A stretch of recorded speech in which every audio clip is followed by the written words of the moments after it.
and you held up, so lucky you. And this guy just shoves, just really weird. Maybe he's drunk and he noticed this, but I probably don't lay this down either. And unfortunately, he sucked out.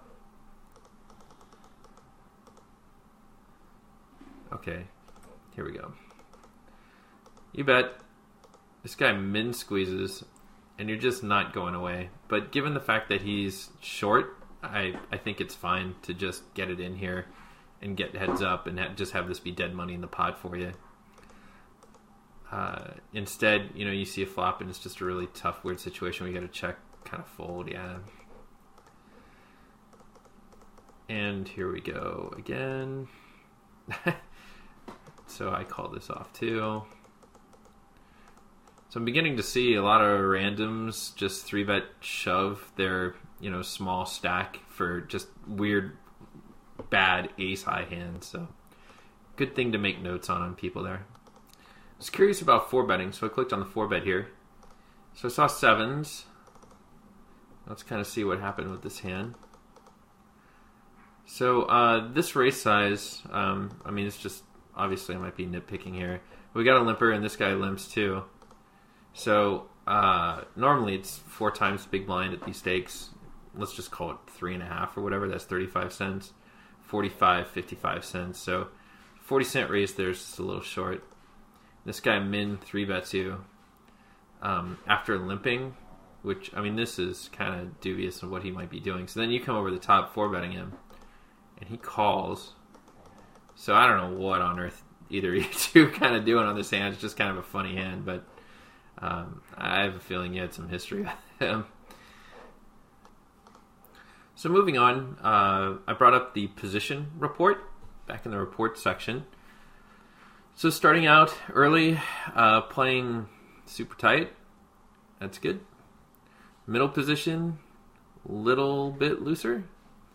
And then in the cutoff, a little bit looser. And then the button almost identical to the cutoff. So maybe loosen up a little bit more on the button. I mean, obviously it should be pretty close to what you're doing in the cutoff. And let's see. What else do I spot here right away?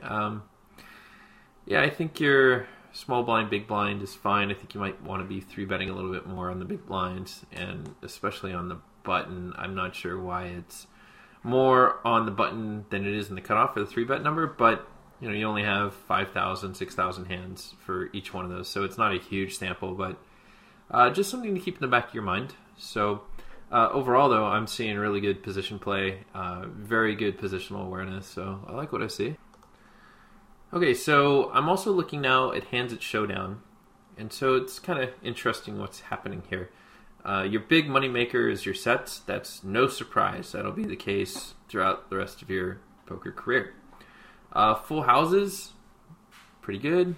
Flushes, straights, 2 pair hands. You're actually just above, which I guess is pretty good. One thing I always have a problem with is overrating 2 pair hands. I always think I'm worthy of a showdown when I'm really not. So it's just something that I'm guilty of that you might want to take a look at.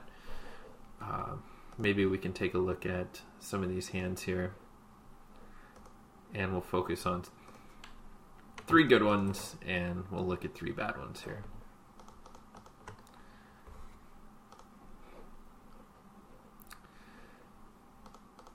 So, jacks.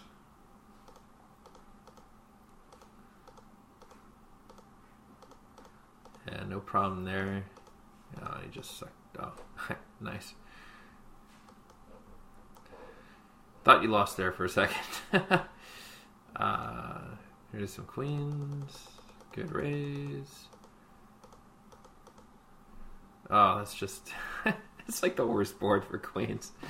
If it had just been monotone blue, I guess. So I guess you just got it in, and that's fine. I don't have a huge problem with that.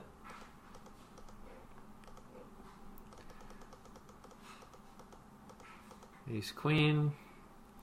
Weird min raise. You just go ahead and stuck it in against the maniac. Got it in alright, but it came out not so great. I'm not seeing any horrible plays here. The jacks there, though, I would have squeezed for sure. For sure would have squeezed there, dude. But this guy hasn't folded to a 3-bet. How many hands do we have on him? 1. Okay. So you donk bet, and this guy check raises, and he's a fish. I mean, he's a 50-19. But at the same time, his aggression factor on the flop is 1.8. So, I mean, this kind of board is just so weird. Does he have 9s or 10s, something you have beat? Did he slow play aces or kings, which would just be stupid? Does he have something like ace-7 is just overplaying it, or did he hit a 5? All of those questions, I'm sure, are going in your head, and you probably said, you know what? I'm probably good. I'm going to go ahead and shove. But you just call there, which I found really interesting because he puts you to a really terrible decision right here. You just go ahead and call.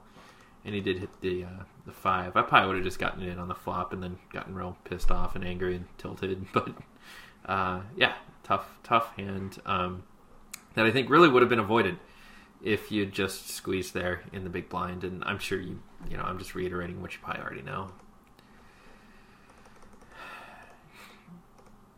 So this under the gun is just a maniac, and so with ace king, I don't mind getting it in against him.